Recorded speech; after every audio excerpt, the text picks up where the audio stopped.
ಶ್ರೀ ಗುರುಭ್ಯೋ ನಮಃ.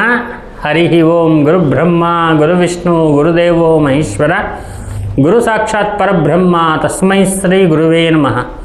ಗುರುವೇ ಸರ್ವಲೋಕಾನಾಂ ವಿಷಯೇ ಭೋರೋಗಿಣಾಂ ನಿಧಯೇ ಸರ್ವವಿದ್ಯಾನಾಂ ಶ್ರೀ ದಕ್ಷಿಣಾಮೂರ್ತಯೇ ನಮೋ ನಮಃ. ಆತ್ಮೀಯ ವೀಕ್ಷಕರೇ, ದೇವಿ ಮಾತಂಗಿ ಮಹಾಲಕ್ಷ್ಮಿ, ಮಹಾಸರಸ್ವತಿ, ಮಹಾಪಾರ್ವತಿಯ ಒಂದು ಅಂಶ ದೇವಿ ಮಾತಂಗಿ. ಮಾತಂಗಿ ದೇವಿ ಎಂತಹ ರಾಕ್ಷಸರಿದ್ದರೂ ಕೂಡ ಅವರನ್ನು ತನ್ನ ಒಂದು ಶಕ್ತಿಯಿಂದ ವಶೀಕರಣವನ್ನು ಮಾಡಿಕೊಂಡು ತನ್ನ ಕಾಲ ಮೇಲೆ ಬೀಳಿಸ್ಕೊಂಡು ಅವರ ಮೇಲೆ ನೃತ್ಯವನ್ನು ಮಾಡುವಂತಹ ದೇವಿ ಮಾತಂಗಿ. ಅಷ್ಟು ಅದ್ಭುತವಾಗಿರ್ತಕ್ಕಂಥ ದೇವಿ. ಆ ಮಾತಂಗಿ ದೇವಿಯ ಮುಂದೆ ಯಾವ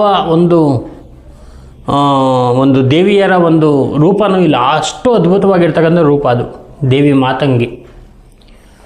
ಮಾತಂಗಿ ವಿಶೇಷ ಫಲದಾಯಿನಿ, ಒಳ್ಳೆಯ ಒಂದು ಫಲವನ್ನು ಕೊಡುವಂಥ ದೇವಿ.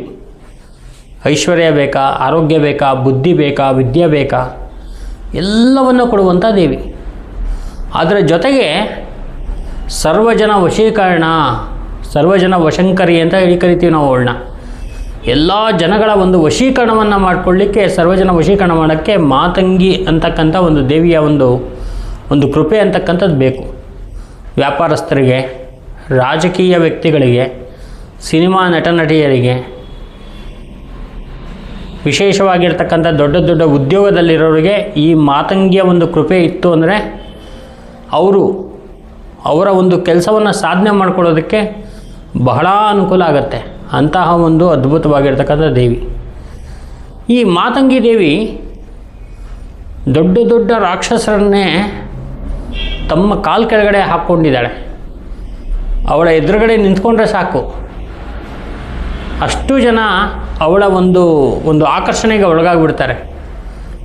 ಮೋಹ ಮಾಯಾ ಅಂತ ಹೇಳಿ ಕರಿತೀವಿ ನಾವು. ಇಡೀ ಜಗತ್ತನ್ನೇ ಒಂದು ಮೋಹ ಮಾಯದಲ್ಲಿದೆ ಅಂಥೇಳಿ ಹೇಳ್ತೀವಿ. ಅಂಥ ಮೋಹ ಮಾಯಿನಿಯಾಗಿರ್ತಕ್ಕಂಥ ಈ ವಿಶೇಷವಾಗಿರ್ತಕ್ಕಂಥ ದೇವಿ ಸರ್ವ ಜನರನ್ನು ವಶೀಕರಣ ಮಾಡುವಂಥ ದೇವಿ.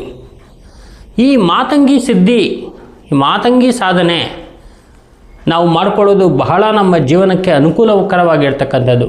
ಆದರೆ ಈ ಸಿದ್ಧಿ ಸಾಧನೆಯನ್ನು ಮಾಡಿದ ಮೇಲೆ, ಆ ದೇವಿ ಬಂದು ನಮಗೆ ಅನುಗ್ರಹ ಮಾಡಿದ ಮೇಲೆ ನಾವು ಅದನ್ನು ಯಾವ ಜನಗಳ ಮೇಲೆ ಉಪಯೋಗಿಸ್ಬೇಕು ಅಂತಕ್ಕಂಥದ್ದು ಬಹಳ ಮುಖ್ಯ.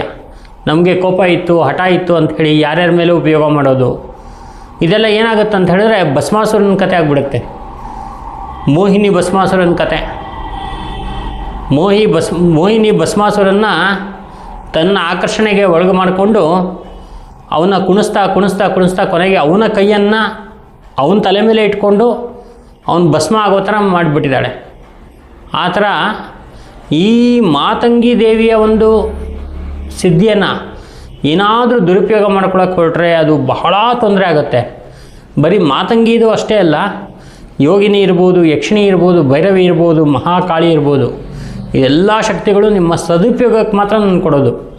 ಸದುಪಯೋಗಕ್ಕೆ ಬಳಸ್ಕೊಳ್ಳಿ, ಚೆನ್ನಾಗಿ ಅನುಕೂಲ ಮಾಡ್ಕೊಳ್ಳಿ. ಈ ಒಂದು ಸಾಧನೆ ಅಂತಕ್ಕಂಥದ್ದು ಬಹಳ ಮುಖ್ಯವಾಗಿರ್ತಕ್ಕಂಥದ್ದು. ಅದರಲ್ಲೂ ಕೂಡ ಈ ಮಾತಂಗಿ ಸಾಧನೆ ವಿಶೇಷವಾಗಿ ನಾನು ಸುಮಾರು 15 ವರ್ಷಗಳ ಹಿಂದೆ ಈ ಒಂದು ಸಾಧನೆಗೆ ಕೂತ್ಕೊಂಡಿದ್ದಾಗ ದೇವಿಯ ಒಂದು ಅದ್ಭುತ ರೂಪ ಅಂದರೆ ಸುಮಾರು 18-19 ವರ್ಷದ ಹುಡುಗಿ ರೂಪದಲ್ಲಿ ಬಂದು ನಮಗೆ ಅನುಗ್ರಹವನ್ನು ಮಾಡಿರ್ತಕ್ಕಂಥ ದೇವಿಯವಳು ಮಾತಂಗಿ. ಅಂತಹ ಅದ್ಭುತವಾಗಿರ್ತಕ್ಕಂಥ ಆ ರೂಪವನ್ನು ನೋಡಿಕೊಂಡು ಆ ಸಿದ್ಧಿ ಆದಮೇಲೆ ದೇವಿ ಯಕ್ಷಿಣಿ ಕೃಪೆಯಿಂದ ಒಂದಷ್ಟು ಜನಗಳಿಗೆ ಈ ಒಂದು ಮಂತ್ರಸಿದ್ಧಿಯನ್ನು ಕೊಟ್ಟಿದ್ದೀನಿ. ಈ ಮಂತ್ರಸಿದ್ಧಿಯನ್ನು ತೊಗೊಂಡ್ಮೇಲೆ ನಾವು ಕೊಡುವಂಥ ಮುಖ್ಯ ಒಂದು ಮಾತುಗಳೇನು ಅಂದರೆ, ಇದನ್ನು ಸದುಪಯೋಗ ಮಾಡ್ಕೊಳ್ಳಿ, ಬಹಳ ಮುಖ್ಯವಾಗಿರ್ತಕ್ಕಂಥ ಸಾಧನೆ ಅಂತಕ್ಕಂಥ ವಿಚಾರವನ್ನು ಹೇಳ್ತೀವಿ. ಹಾಗಾಗಿ ಮಾತಂಗಿ ಸಿದ್ಧಿ ಸಾಧನೆಯನ್ನು ನೀವು ತೊಗೊಂಡ್ರೆ ಎಚ್ಚರಿಕೆಯಿಂದ ಇರಿ ಮತ್ತು ಸಾಧನೆಯನ್ನು ಚೆನ್ನಾಗಿ ಭಕ್ತಿಯಿಂದ ಶ್ರದ್ಧೆಯಿಂದ ಮಾಡ್ಕೊಳ್ಳಿ. ಖಂಡಿತ ದೇವಿ ಬರ್ತಾಳೆ, ಅನುಗ್ರಹ ಆಗುತ್ತೆ. ನಮಸ್ಕಾರ.